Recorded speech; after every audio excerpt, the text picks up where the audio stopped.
Putinning shu gapiga 200% qo'shilamiz. Haqiqatan ham tarix soxtalashmasligi kerak va shuning uchun arxivlar to'liq ochilishi kerak. Mustaqil davlatlar hamdo'stligi ayrim davlatlari tarix darsligida Rossiyaga nisbatan salbiy munosabat bor. Rossiya ta'lim vazirining gapi. Nima uchun ular Rossiya pozitsiyasiga mos ravishda tarix yozishga majbur, ya'ni mustaqil davlatlar hamdo'stligi yoki biz deylik, ya'ni bosqin va qatag'on, repressiyalar bular qanday qilib oqlash mumkin? Umuman buni birlashtirib umumiy bir tarix qilishning iloji yo'q-ku. Ularning qahramoni bizga bosqinchilik qilingan, masalan, bosqinchilar deyiladi. Shu gapingizga javob beray. Bu yerda juda oshirib yuborildi. Nima uchun? Masalan, darsliklarimizni, maktab darsliklarimizni ko'ring. Chingizxonni qahramon deb baholayotganimiz yo'q. Bosqinchini bosqinchi haqiqatda bostirib keldi. Chingizxon hamma joyni vayron qildi. Tarixiy fakt va bu narsalar darslarimizda ko'rsatilgan. Darslarimizda hattoki masalan Qutayba ibn Muslimning ham kirib kelishi va Markaziy Osiyoni qanday qilib bosib olganligi haqidagi faktlar va shuningdek endi tasavvur qiling, eng katta va qonli bosqinlardan hisoblanadi haqiqatda rus bosqini. Endi buni biz nima deyishimiz kerak? Endi buni masalan o'sha bu jambarlar bilan albatta bizni shu paytgacha bir fikr borda, oddiy masalalar bilan hali ham bilasizmi, Sovet davri mafkurasida yurgan yoshi katta otaxonlarimiz bor, yoshi katta bir odamlarni ko'rib qolaman-da. Endi hozir studiyada aytish noqulay-ku, ruslar bizga ma'lum bir madaniyatni olib kirdi deydi-da. Qaysi madaniyatni olib kirdi? Chuqur suhbatlashsak, bir kuni bittasi aytadi, bizga deydi baletni olib kirdi. Bizga deydi operani olib kirdi. Opera baletsiz biz yasha olmasmidik. Opera baletsiz davlatlar hozir nima taraqqiyotdan ortda qolib ketganmi? Haligi so'zlariga javob bera olmaydi. Masalan, biz masalan rus millatiga, hozirgi rus millatiga yoki hozirgi Rossiya davlatiga hech qanaqangi dushmanona qarashimiz yo'q. Lekin tarixiy fakt, nima Skobelov kelib ikkita rus askari o'ldirib qo'yilganligi uchun Namanganda har biri uchun 11 mingtadan 22 mingta aholini qatlom qilganligini biz qarsak chalib kutib olishimiz kerakmi? To'g'ri qilgan deyishimiz kerakmi? Yoki Kaufman yoki masalan Skobelovning boshqa ishlarini? Albatta endi tarix Jizzax qo'zg'oloni masalan qanchadan qancha odamlarning yostig'ini quritganligini biz endi tasavvur qiling, shu opera va balet kirib kelganligi uchun shunchalab odamlarimizning bu qurbon bo'lganlarning ruhini yodga olmay bunga ko'z yumishimiz kerakmi? Mana shu tomonlarni bu yerda hech qanaqangi hissiyotga berilayotganimiz yo'q. Bor haqiqatni gapiryapmiz va butun Markaziy Osiyo mana shunga duch kelgan edi. Lekin ba'zi Markaziy Osiyo davlatlari ham bor, lekin bu yerda masalan Tojikiston yoki Qirg'izistonni olaylik, hali ham ularda o'sha Stalinning, Leninning haykallari turibdi. Nima uchun ular juda tanqidiy yondashayotgani yo'q, lekin ular ham baribir o'sha qonli istilo jabrini ko'rgan millatlar edi deb hisoblayman. Endi Rossiya imperiyasi Toshkentni bosib olganiga ham mana o'zi ro'parasi 160 yil to'ldi va darsliklarda juda ham bir to'liq yozilmaganda mana shu bosqinni yana ham yumshatilganda hattoki ma'lumotlar yo'q qilingan. Masalada Arxivlarda ma'lumotlar yo'q qilingan. Endi mana agar bir global fikrlaydigan bo'lsak, bizga nima tiqishtirilmoqchi bo'lyapti? Go'yoki Chor imperiyasi bizga missiya bilan keldi. Sivilizatorlik missiyasi bilan, madaniylashtirish missiyasi bilan keldi. Mana shu yerda ularning bir shovinist yozuvchisi bor, Dostoyevskiy degan. Uni o'zi yozib qo'ygan estarliklari bor. U aytgan, biz mana bu degan yarim yovvoyilarga gospodin bo'lib keldik degan. Ya'ni bu haligi hukmdor bo'lib keldik. Yevropada bizni hech kim bir teng olmaydi. Hamma Osiyolik yovvoyi deb qaraydi bizlarga. Lekin biz bular nimasida biz yevropalikmiz. Biz haligi sivilizatormiz deb shunaqangi yozgan nimalar bor. Xohlagan odam Google'ga kirib shuni o'qib olishi mumkin. Yevropaliklar hozir ham shunaqa fikrda. Mana shu sivilizatorlik missiyasi va bizni ham ayrim mana domla juda to'g'ri ta'kidladi, ayrim vakillarimiz, to'g'ri ular hozir bugungi kunda haligi yoshlari sal ulg'ayib qolgan odamlar aytadi, deydi, Afg'oniston bo'lardim-ku deydi. Mana bizni agar mana shu kelmaganda biz Afg'oniston bo'lar ekanmiz. Ya'ni shu rus soldatining haligi etiga yetib kelmagan joy hamma joy Afg'oniston bo'lib ketar ekan. Endi mana nima Tailandga ular istilo qilgani yo'q, tupatuz rivojlani yo'q. Malayziya mana Afg'onistonni vayron qilgan kim? Shuhrat aka. Ha, Rossiyani o'zi-ku, esirku 79-yili borib 10 yil bombalab o'rta asrga tiqib kelgan o'zi esda. Undan oldin qanday chiroyli Afg'oniston edi, qanday modern davlat. Ha, mana Janubiy Sharqiy Osiyoda, umuman planetada qancha davlatlar bor-ku, Rossiya istilo qilmagan. Va endi bu yerda yana bir faktlarni keltirishimiz mumkin. Rossiyaning qadam yetgan Shimoliy Koreya qanday edi, qadam yetmagan Janubiy Koreya qanday. Yaxshi misol. Eng zo'r illyustratsiya. Bu o'ta bir haligi argument sifatida puch argumentlar, ha. Endi nimaga shu paytda eslab qoldi janoblar?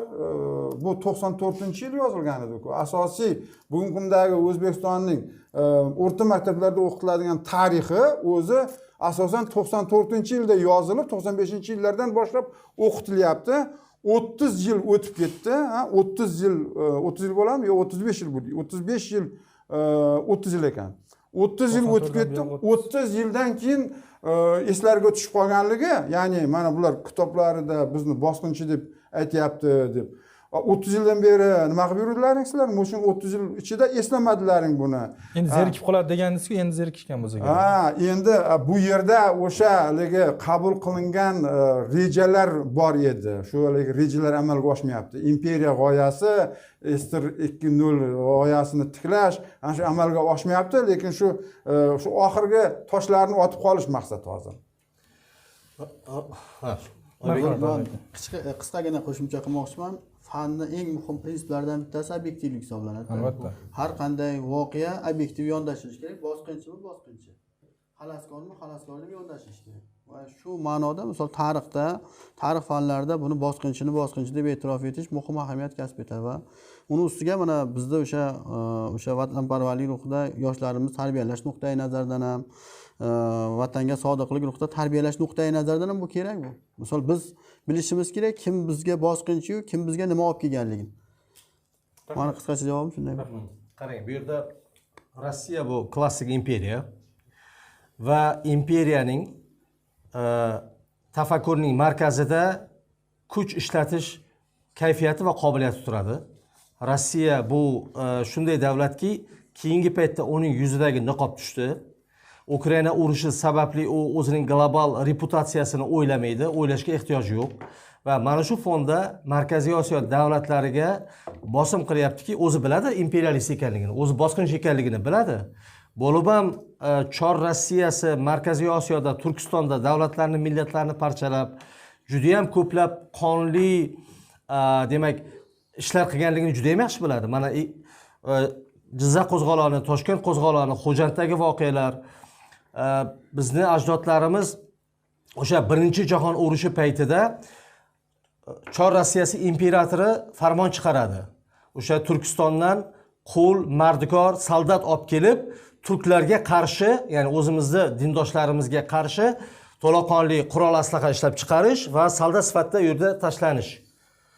Ya'ni shunga qarshi bizning ajdodlarimiz haligi stixiyali, kelishilmagan holatda bunt ko'taradi. Nafaqat dindosh, turkiylar bo'lgandan keyin tabiiy ravishda, ya'ni Mardikor qo'zg'oloni deb nom qoldirgan tarixda. U yerda bir qancha omillar bo'lgan. Chor Rossiyasi imperatorligi o'sha ham mardikor olish. Bu yoqda haligi nima deydi? Tilni orqasida har xil mahsulotlar ishlab chiqarish, yetishtirish va ayni paytda soldatlar sifatida ham yollashga intilish bo'lganda. Ya'ni mana shu qo'zg'olonlarni o'zida tarixchilarning fikrlari juda ham aniq ma'lumotlar yo'q, lekin 100 minglab, millionlab turkistonliklar o'ldirilganda bugungi kunda 3-4 ta davlatga to'g'ri keladi bu. Bitta O'zbekiston emas, bu yerda Tojikiston bor, Qirg'iziston bor, qisman Turkmaniston va Qozog'iston bor. Ya'ni Rossiya bizga qo'lda qurol bilan keldi. Rossiyaning ko'p asrlik orzusi edi bizni mustamlaka qilish. Ya'ni biz hali bizni Markaziy Osiyo davlatlari tarixni juda ehtiyotkor yorityapti. Aynan shu masala. Tarixchilar o'zi ham aytadi. Tarixchi davlat siyosatlari qo'yinglar, Rossiya bilan to'qnashib qolmaylik deb, agar u narsalarni to'liq ochib beriladigan bo'lsa, xalqning kayfiyati bizdagi rusparastlar tilini ishlab qoladi-da. Arxivlar ochilmagan. Arxivlar ochilmayapti. Eng qizig'i mana Qozog'iston ochgan arxivlarini. Qozog'iston bugungi kunda ochilmagan arxivlarimiz qolmadi deb aytildi bir marta.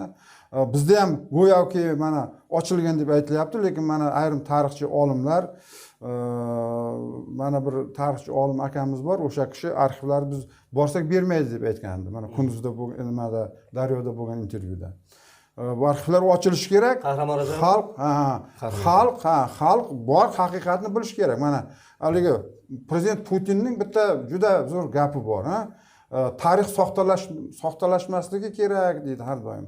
o'zini manfaatiga kelganda u. Ha, mana shu Rossiya prezidenti Putinning shu gapiga 200% qo'shilamiz. Haqiqatan ham tarix soxtalashmasligi kerak va shuning uchun arxivlar to'liq ochilishi kerak. Endi bu arxivlarning ochilmasligiga sabab juda ham katta bir ishlar ochilib ketishiga ham bir turtki bo'lishi mumkindir balki. Yo'q, bu siyosiy hokimiyatlar faqatgina geosiyosiy ehtiyotkorlik qilyapti. Bu yerda hech qaysi u davrdan beri ko'p narsa o'tdi-ku aslida. Balki hali vaqti ham bordir. Endi hali mana shu jarayonlar ketaversa, Markaziy Osiyo davlatlari ham qachondir bir kuchayib, o'zini o'zi himoya qila oladigan darajadagi qudratga erishgandan keyin balki boshqa davlatlar bilan munosabatlardan qo'rqmasdan bemalol ochishi mumkindir. Rahmat. Hali siyosiy. Aynan Toshkent istilosining 160 yilligi munosabati bilan Fanlar akademiyasi tarix instituti olimlari ham haqiqat va uydirmalar mavzusida ilmiy yig'in o'tkazibdi. Bu ham qaysidir ma'noda bir yaxshi bir qadam sifatida ko'rilishi kerak, bir javob sifatida ham.